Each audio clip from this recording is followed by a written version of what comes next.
안녕하십니까, 문틀란TV입니다. 추미애 법무장관이 한국당에 의해 울산시장 선거 공직선거법 위반 공모 혐의로 고발됐습니다. 여기서 공모라는 것은 청와대와의 공모, 좀 더 구체적으로는 대통령 문재인과의 공모 혐의로도 해석할 수 있습니다. 추미애는 현재는 피고발인 신분이지만 피의자로 전환될 가능성이 커 보입니다. 추미애 당대표 시절 그의 측근이었던 부실장 정모 씨가 선거 전에 청와대 정책 담당자 장모 행정관과 송초로, 송병기 등과의 만남을 주선한 사실이 드러났기 때문입니다. 정모 씨가 대표도 모르게 공직선거법 위반 소지가 농후한 이 같은 일을 벌였다고 보기 어렵습니다. 당시 추미애 대표의 지시가 있었다고 보는 것이 합리적인 판단입니다. 추미애는 당연히 청와대의 부탁을 받았을 것으로 볼 수 있습니다. 송철호와 개인적으로 특별한 인연이 없는 추미애가 당의 공정선거 관리 의무를 진 당대표 신분임에도 울산시장 선거에 나가는 송철호를 도울 때는 송철호의 절친 문재인의 부탁이 있었다고 보는 것이 합리적인 판단입니다.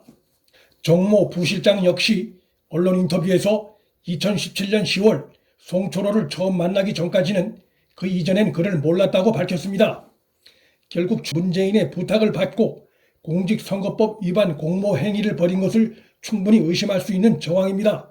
상황이 이렇다 보니 문재인이 추미애를 법무장관에 앉힌 것이 울산 선거 개입 의혹 사건에 대한 검찰 수사 방해 의도가 있는 것이 아닌가 의심이 일고 있습니다. 추미애를 고발한 한국당도 이와 비슷한 의심을 품고 있습니다. 추미애 임명을 통한 검찰 물갈이 시도는 울산시장 선거 수사 방해를 위한 사전 정지 작업의 의혹이 짙다는 것입니다. 추미애의 공범 혐의는 송철호를 단독 공천한 석연치 않은 과정에서도 묻어나고 있습니다.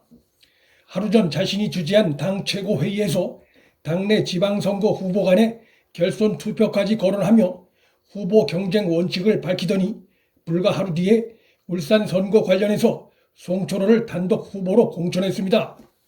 검찰이 추미애가 장관 취임식을 하는 날 그의 대표 시절 핵심 측근인 정모 부실장을 전격 소환해 조사한 것은 혐의에 대한 확신을 갖고 있기 전에는 하기 어려운 행동입니다. 검찰의 이 같은 신속한 행동은 울산시장 선거 의혹 사건 관련해 청와대와 당 간의 공범 관계 의혹을 그간 주시해 오고 있었다는 의미로도 해석이 됩니다. 검찰이 대대적인 검사 이동설이 나도는 예민한 시기임에도 수사의 전공법을 택한 것은 이 같은 확신이 배경에 깔린 것으로 봐야 합니다. 검찰은 추미애 측근 소환 사실을 언론에 공개도 했습니다. 검찰의 이 같은 강공 배경에는 물론 윤석열 총장의 의지가 반영됐다고 볼 수 있습니다. 윤 총장의 승인 없이 신임 법무장관 취임식 날 그의 핵심 측근을 소환해 조사하고 그 사실을 언론에 즉각적으로 공개하기 어렵습니다. 흔들림 없는 검찰의 수사로 인해 문재인 정권이 지금 내부적으로 깊은 고민에 빠질 수밖에 없는 상황입니다. 문재인, 추미애 등이 공동으로 검사 인사권으로 검찰의 수사를 이리저리 흔들려 하고 있지만 검찰은 전혀 흔들리지 않는 모습입니다. 윤석열 총장이 최근 권력으로 국민 선택을 왜곡하는 반칙과 불법에 대해선 엄정 대응해야 한다고 한 발언이나 국민과 함께 바른 검찰을 만들겠다고 하는 현충원 방명록의 대목 어디에도 문재인이 검찰을 향해 최근 던지고 있는 일련의 발언들을 반영한 기미가 전혀 보이지 않습니다. 오히려 윤 총장의 이러한 발언과 글은 국민과 헌법 정신에 따라 대통령 문재인이 연루 의혹을 받고 있는 울산 선거 개입 의혹 사건 등에 대한 수사를 흔들림 없이 이어갈 것임을 천명한 발언으로 볼 수 있습니다. 울산 선거 공작 의혹 사건은 문재인이 직접 연루된 의혹을 받고 있는 대통령 탄핵으로도 갈 수 있는 중대한 선거 범죄 사건입니다. 검찰이 조만간 재청구할 것으로 알려진 송병기 구속영장엔 백원우 전 민정비서관과 이광철 청와대 선임 행정관, 문모 행정관 등의 이름이 적시됐습니다. 검찰이 공소장에 특정인의 이름을 공범으로 적시할 땐 그냥 하는 것이 아닙니다. 이 같은 공소장 내용은 결국 울산 선거 공작 의혹 사건에 청와대가 조직적으로 개입한 혐의를 검찰이 확신하고 있다는 것을 잘 보여줍니다. 윤석열 검찰과 대통령 문재인 간에는 지금까지 크고 작은 4차례의 전쟁이 벌어졌습니다. 첫 번째 전쟁은 조국 장관 지명 직후부터 벌어진 전쟁이고, 두 번째 전쟁은 윤규근 비리수사와 그의 구속으로 이어진 전쟁, 세 번째 전쟁은 유재수 비리수사 그리고 그의 구속으로 이어진 전쟁이었습니다. 모두들 현직 대통령인 문재인의 핵심 측근들이란 공통점이 있습니다. 그리고 지금 검찰과 청와대, 구체적으로는 윤석열과 문재인 간의 권력의 울산 선거 개입 의혹 수사를 둘러싼 네 번째 전쟁이 치러지고 있습니다. 앞선 세 차례의 전쟁은 윤석열 검찰의 승으로 볼 수 있습니다. 조국 구속영장이 비록 기각되긴 했지만 법원은 그의 혐의가 소명됐다며 1차 유죄 판단을 내린 상태입니다. 조국은 향후 본심 재판에서 유죄 판결을 받게 될 가능성이 매우 높습니다.